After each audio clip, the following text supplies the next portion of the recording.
एक पिता की इमोशनल हिंदी कहानी। हेलो दोस्तों, आज मैं एक पिता की आप लोगों से शेयर करूंगा। ये दिल को छू जाने वाली कहानी एक पिता के जज्बातों की कहानी है। इस कहानी से आप लोगों को बहुत कुछ सीखने को मिलेगा।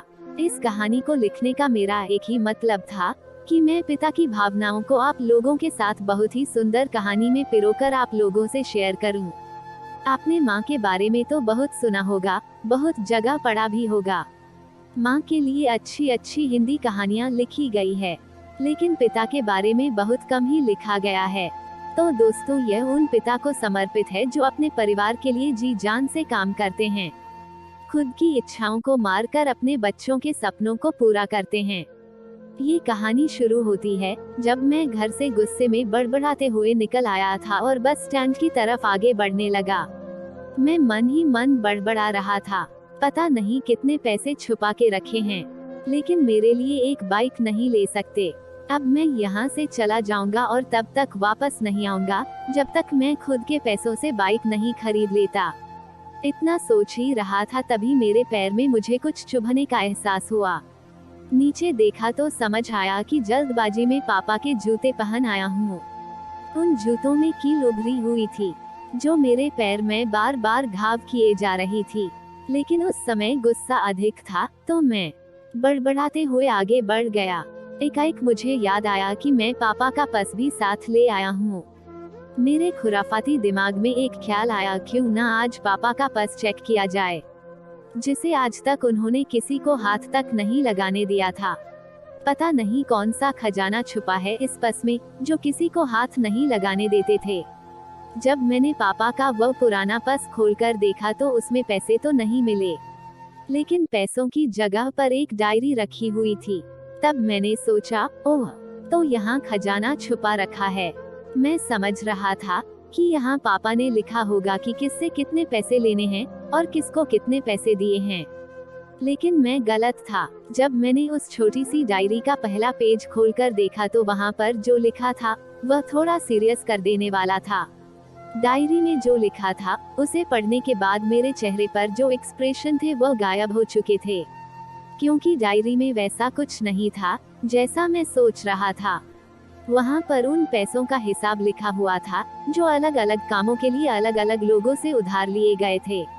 उस लिस्ट में कंप्यूटर के नाम पर भी पैसे लिए गए थे। कुछ यूं लिखा था, 50,000 बेटे के कंप्यूटर के लिए।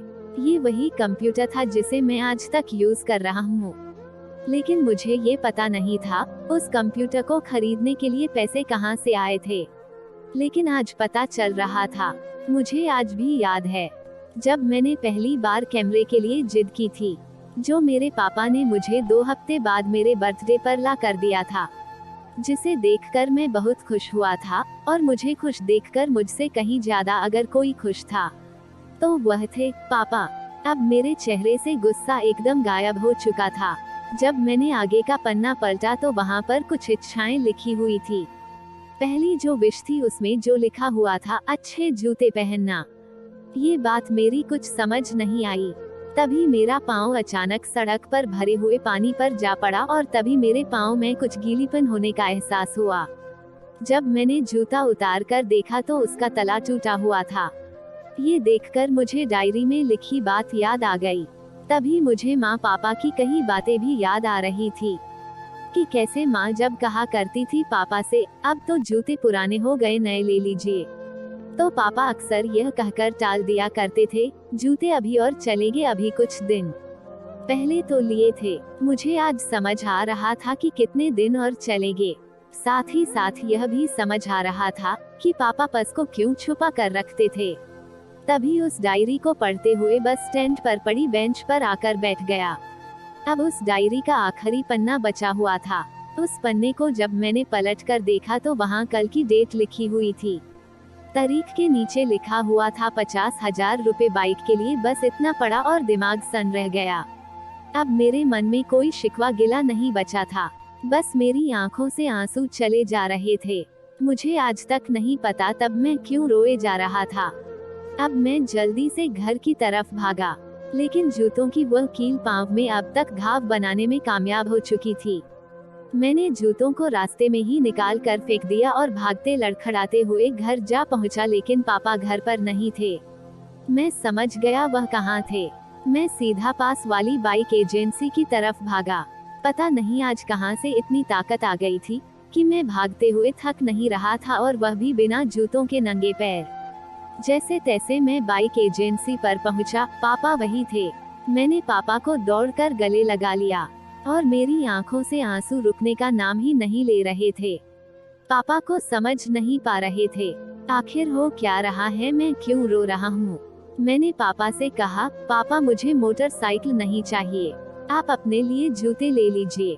अब आज से मैं जो भी करूँगा अपनी मेहनत से अपने बलबूते पर पढ़कर करूँगा। दोस्तों, बस इतनी सी थी ये कहानी। ये लिखते हुए आज मेरी भी आंखें नम हुई है। मैं आज आपसे कहना चाहूँगा, ठीक ऐसे ही होते हैं हमारे पिता।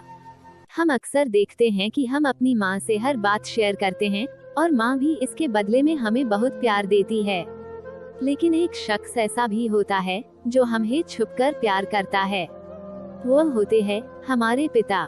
ये परिवार में एकमात्र ऐसा व्यक्ति होता है जो अपने बच्चों से उन्हें बिना जताए छिपकर प्यार करता है, खुद की इच्छाओं को मारकर बच्चों के लिए सपने देखता है और उनकी खुशी में ही खुश हो जाता है। मुझे नहीं पता कि आप अपने पेरेंट्स की इज्जत करते हो या नहीं, लेकिन अगर आपके पास पेरेंट्स हैं तो आप बहुत खुश नसीब हो, क्योंकि इस दुनिया में बहुत से लोगों को तो पेरेंट्स का प्यार भी नसीब नहीं होता। अंत में मैं यही कहना चाहूँगा कि माँ बाप की भावनाओं का सम्मान करें। मेरा इस पोस्ट को लिखने का मकसद यही था कि मैं आपको बाप की फीलिंग से रूबरू कराऊं, क्योंकि माँ के बारे में लेखकों ने बहुत कुछ लिखा है, लेकिन बाप के ऊपर कोई नहीं लिखता। इस कहानी को लिखने के लिए मुझे अच्छी खासी मेहनत करनी पड़ी है। अगर आपको भी यह कहानी पसंद आई हो तो नीचे कमेंट करें और अपने दोस्तों के साथ सोशल मीडिया पर शेयर करना ना भूलें। धन्यवाद दोस्तों, अगर आपको ये स्टोरी अच्छी लगी हो तो प्लीज लाइक, शेयर और कमेंट जरूर करना प्लीज। Thank you.